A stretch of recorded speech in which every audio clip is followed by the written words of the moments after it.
오늘 저에게 주신 하나님의 말씀은 구약성경 잠언서 16장 2절 말씀입니다. 저희들 함께 봉독하겠습니다. 사람의 행위가 자기 보기에는 모두 깨끗하여도 여호와는 심령을 감찰하시느니라. 아멘. 기도하겠습니다. 하나님 감사합니다. 언제나 주의 백성들을 돌보시고 언제나 하나님께서 원하신 길을 가도록 말씀하시고 인도하여 주셔서 오늘도 이 시간, 오늘 하루의 첫 시간으로 주님 앞에 나와 예배하게 하시고 기도하게 하여 주시니 감사합니다.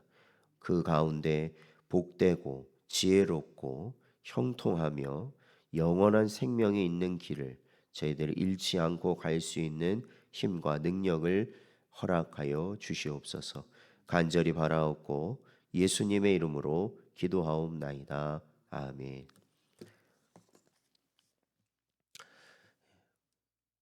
오늘은 개혁은 나를 아는 것에서 시작됩니다 라는 제목으로 하나님 말씀 증거하겠습니다. 오늘 본문에서 자기 보기에는 이라는 말은 문자적으로는 자기 눈 안에는 이라는 말로 자신의 주관적인 견해에 따른 편협한 판단을 가리킵니다. 그러니까 자기 기준, 자기 생각, 자기 판단에 따른 것이죠. 반면 그 다음에 나오는 이 심령이라는 말은 눈에 보여지는 외적 행동과 대조되는 그러니까 이 외적 행동이 이루어지도록 하는 우리 안의 내면을 가리킨다라는 겁니다. 그러니까 자기 자신의 주관적 견해로는 모든 것이 옳아 보이고 합당해 보여도 하나님께서는 모든 행동의 본질을 꿰뚫어 보시는 분으로서 내면의 은밀한 부분, 심지어 그 자신도 의식하지 못하는 무의식적 영역까지 헤아려 공평하게 평가하시기에 하나님과 이 사람의 평가는 전혀 이 상반된 결론을 나타내게 된다라는 것이죠. 그러니까 보통 보면 옳고 그름의 싸움에서 보면 사람들 간의 옳고 그름의 싸움에서 그 문제를 가만히 보면요, 이거는 옳고 그름의 문제가 아닌 거예요. 결국에는 감정이 상했다라는 겁니다. 그러니까 우리가 부부간에도 이렇게 다툼이 있을 때 보면 사실은 서로는 무엇이 옳으냐 무엇이 그르냐를 갖고 이제 서로 다툰다고 그러지만 중요한 것은 어느 한쪽이 아니면 서로가 감정이 상했다라는 겁니다.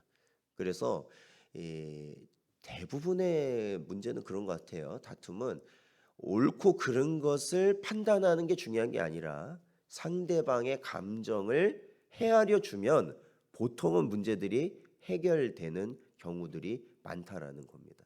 그래서 이 사람이 볼 때는 무엇이 맞다, 무엇이 틀리다, 뭐 이렇게 하겠지만 중요한 건 하나님은 그걸 보시지 않는다라는 거예요. 뭘 보시느냐? 우리의 중심을 보신다라는 거죠. 우리 마음속을 보신다.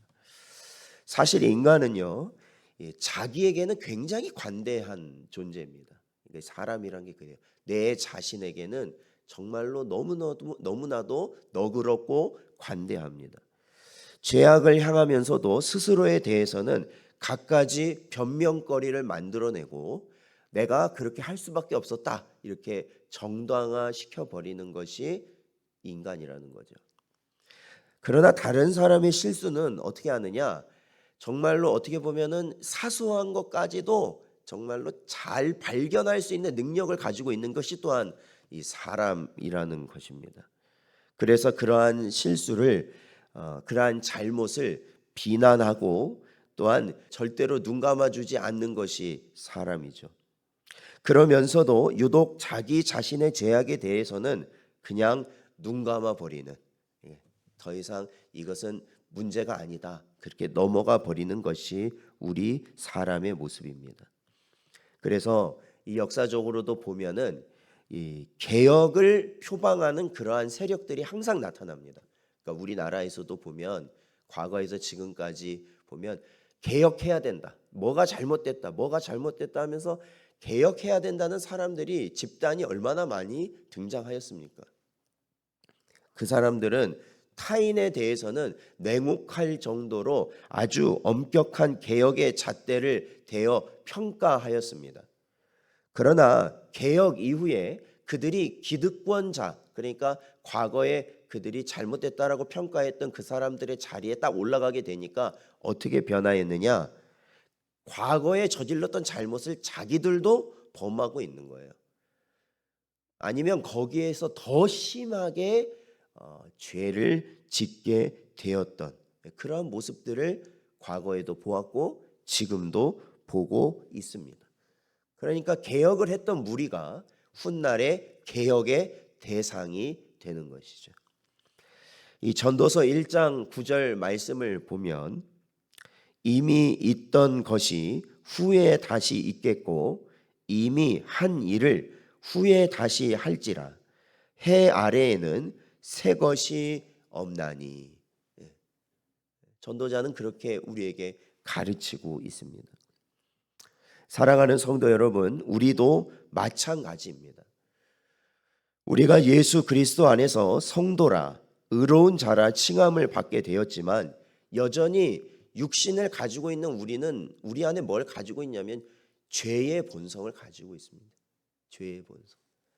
아무리 우리가 성도로서 사랑해야 된다는 것을 알지만 우리가 미워하면 안 된다는 걸 알지만 심지어는 우리는 내 자식조차도 내 부모조차도 사랑하지 못하는 마음을 갖게 되는 것이 인생이라는 겁니다. 그거를 인정해야 돼요. 우리는 죄의 본성을 가지고 있는 자, 그리고 또한 우리가 살아가고 있는 이 세상은 끊임없이 우리를 계속 미혹하여서 어디를 가게 하려고요? 죄의 자리를 가게 하려는 미혹들이 넘쳐나고 있다는 것을 우리는 인정해야 한다라는 것입니다. 그러기에 우리는 어떻게 해야 됩니까? 날마다 우리의 심령을 감찰하시는 하나님 앞에서 또 거룩하신 하나님의 말씀을 통해 우리의 내면과 삶을 비춰보며 날마다 죄악되고 거짓된 요소들을 십자가에 못 박는 노력을 아끼지 않아야 하는 것이 바로 성도라는 것이죠. 그러니까 우리가 벌써 하나님의 일을 할 때는요, 하나님의 말씀대로 할 때는요, 이 겉으로 힘들 수 있습니다. 이게 외부적으로 힘들 수 있어요. 육신이 힘들 수 있습니다. 그런데 어디는 평하냐? 마음은 평안합니다. 왜? 정직하기 때문에. 그리고 하나님이 주신 힘으로 감당하기 때문에. 믿음으로 하기 때문에. 그러나 벌써 하나님이 주신 일이 아니면 어떡하느냐? 겉으로는 편하고 모든 것이 수순리적인 것 같아도요, 맞는 것 같아도요, 뭐가 벌써 꺼림직하냐면 우리 안에 중생한 양심이 꺼림직합니다. 벌써 마음이 힘들어요. 마음이. 그렇기 때문에 이러한 것을 어떻게 해야 돼요? 하나님 앞에서 우리가 우리의 심령을 어떻게 해요? 감찰하시는 하나님 앞에서 이것이 옳은 길이 아니라는 것을, 그러한 사인을 받은 것이라면 우리가 그러한 것을 빨리빨리 포기하고 우리가 그것을 해결해야 된다는 것이죠. 하지 않아야 된다는 겁니다. 만약에 그렇게 하지 않는다면, 즉 남을 비판하는 그러한 기준으로 나의 모습을 바라보지 못한다면 결국에는 우리는 가장 어리석고 패역한 삶을 살 수밖에 없는 것이죠. 자기 스스로를 다스리지 않으므로 쉽게 범죄의 유혹에 걸려 넘어지게 될 것이고 결국 모든 사람의 지탄을 받게 될 것이고 하나님으로부터도 버림받게 되는 존재가 된다라는 것입니다. 이러한 부분은 사도 바울 역시 언제나 주의하고 있었던 부분입니다. 고린도전서 9장 27절 말씀을 보면 내가 내 몸을 쳐 복종하게 함은 내가 남에게 전파한 후에 자신이 도리어 버림을 당할까 두려워함이로다 라고 사도 바울은 언제나 이러한 모습에 주의하고 경계하였습니다. 사랑하는 성도 여러분, 사람의 외모가 아니라 내면을 보시며 중심까지도 감찰하시는 하나님, 인간의 죄악된 실체를 정확하게 알고 계시는 하나님 앞에서 우리가 스스로 나는 떳떳하다, 나는 정의롭다, 나는 항상 옳은 길을 간다 하는 그 순간 그것이 교만이 된다라는 것을 기억하십시오. 그러므로 우리는 성도라는 이름을 지니고 있다 해도, 의롭다고 칭함을 받았다 해도 하나님 앞에서는 언제나 죄악된 실체를 가진 자가 나 자신임을 분명히 인식하고 우리의 죄인됨에 대해 겸손히 고백하여야 한다는 것입니다. 사실 우리가 이 새벽 기도에 나와서 하루를 시작하는 게 뭘까요? 교만의 길 가지 않기 위해서입니다. 내 뜻대로 살지 않기 위해서입니다. 그것은 무엇에부터 시작하느냐? 하나님, 저는 죄인입니다. 저는 죄인입니다. 저를 불쌍히 여기시고 성령 하나님 저를 인도하여 주옵소서. 그리고 우리 안에 있는 죄악된 것들을 예수 그리스도의 십자가에 날마다 못 박게 하여 주시어 하나님, 저희도 그 길 갈 수 있도록 인도하여 주시옵소서. 사실 그걸 고백하기 위해서, 그러한 삶을 살기 위하여 우리는 이 새벽에 이 시간에 첫 시간을 주님 앞에 나오는 것입니다. 이처럼 먼저 우리의 내면에 도사리고 있는 죄악된 본성을 밝히 보고 그것을 쳐서 복종시키고 매일 자신 스스로를 개혁할 때 우리는 하나님 앞에 참된 성도, 또한 의로운 자, 세상의 빛과 소금으로, 그리고 세상의 어두운 부분들을 개혁할 수 있는 그러한 개혁자의 삶을 살아가게 된다라는 것입니다. 사랑하는 성도 여러분, 오늘도 저에게 주신 이 말씀을 마음에 잘 새기시고 이 시간 부르신 하나님의 음성을 우리 마음에 깊이 들으시며 오늘도 주의 말씀을 따라 살아가시는 여러분 되시기를 주의 이름으로 축원드립니다.